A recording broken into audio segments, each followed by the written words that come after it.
తుపాకులే కాదు, చీరలు, సారెలు కూడా నయీం అస్త్రాలే. గ్యాంగ్స్టర్ నుంచి గ్యాంగ్ లీడర్ అయ్యేందుకు భారీగానే స్కెచ్ గీశాడు. మాఫియా నుంచి రాజకీయాల్లోకి ఎంట్రీ ఇచ్చేందుకు ప్రణాళికలు సిద్ధం చేసుకున్నాడు. చీకటి దందా కంటే దర్జాగా చట్టసభలే మేలనుకున్నాడు. సొంతగడ్డ భువనగిరి కిల్లాపైనే నయీం గురిపెట్టాడు. చట్టసభలో అడుగు పెట్టేందుకు వ్యూహరచన చేశాడు.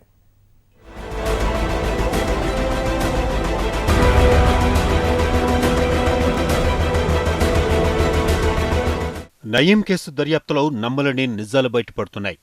నయీముద్దీన్ అనుచరుల విచారణలో బడాబాబులు పోలీసు ఉన్నతాధికారుల చిట్టా వినపడుతోంది.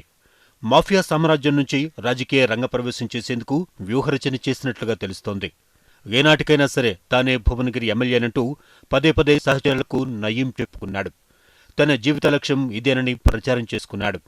అందుకు తగినట్లుగానే వ్యూహాలు పన్నినట్లుగా పోలీసుల విచారణలో వెల్లడైంది.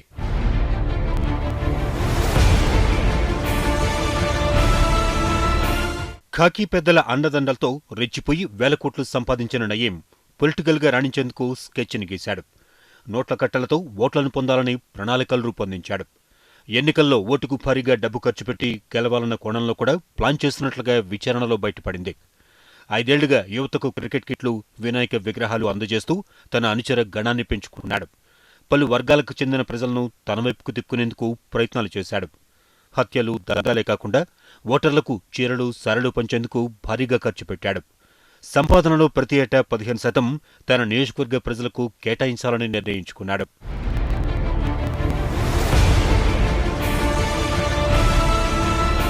మరోవైపు సమయం వచ్చినప్పుడు స్వయంగా లొంగిపోయేందుకు సైతం నయీం సిద్ధమైనట్లుగా తెలుస్తోంది.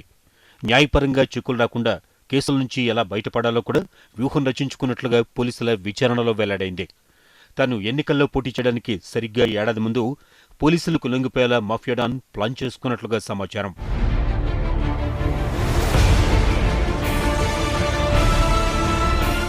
ఇక సొంత ప్రచారానికి ఛానల్ పెట్టేందుకు నయీముద్దీన్ రెడీ అయ్యాడు.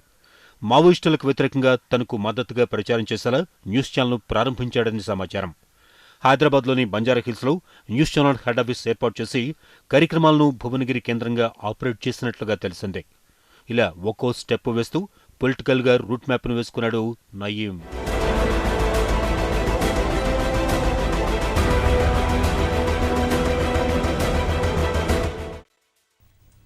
ఇరవై ఏళ్లుగా ప్రజల్ని పీడిస్తున్నారు. దందాలతో దౌర్జన్యాలు చేస్తున్నారు. ప్రాణాలు తీస్తామంటూ బెదిరిస్తున్నారు. అందుకే నయీం ఒక్కడే కాదు, గ్యాంగ్స్టర్ డెన్ను కూకటి వేళ్లతో పెకిలించేందుకు పోలీసులు సిద్ధమవుతున్నారు. అంతులేని నయీం నేర సామ్రాజ్యం లోతెంతో తెలియక కాకీలు నివ్వరపోతున్నారు. నేరగాడి అనుచరుల కోసం వేట కొనసాగుతూనే ఉంది.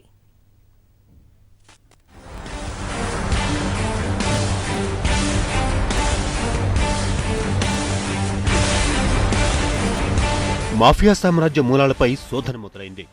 నయీం కేసులో సిట్ బృందం దర్యాప్తును వేగవంతం చేసింది. వెస్ట్ జోన్ ఐజీ నాగిరెడ్డి ఆధ్వర్యంలో ముమ్మరంగా తనిఖీలు జరుపుతున్నాయి. నయీం డెన్ను కూకటి వేళ్లతో పెకిలించాలని పోలీసులు భావిస్తున్నారు. దందాలు చేసేవాళ్ల వెన్నులో వణుకు పుట్టించేలా మాఫియా సామ్రాజ్య మూలాల్ని పసిగట్టేందుకు ముమ్మరంగా ప్రయత్నాలు చేస్తున్నారు. పక్కా సమన్వయంతో పోలీసులు అడుగులేస్తున్నారు.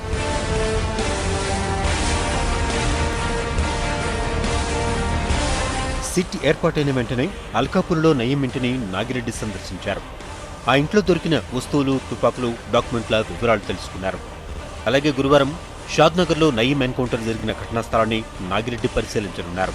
అనంతరం నల్లగొండ, మహబూబ్ నగర్ ఎస్పీలతో ప్రత్యేకంగా భేటీ కానున్నారు.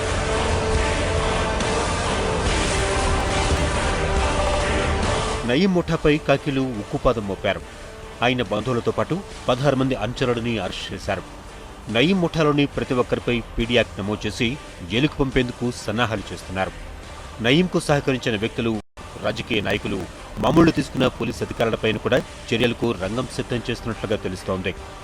దందాలు, సెటిల్మెంట్లు సాగించిన మరికొంతమంది కోసం సిట్ గాలిస్తోంది.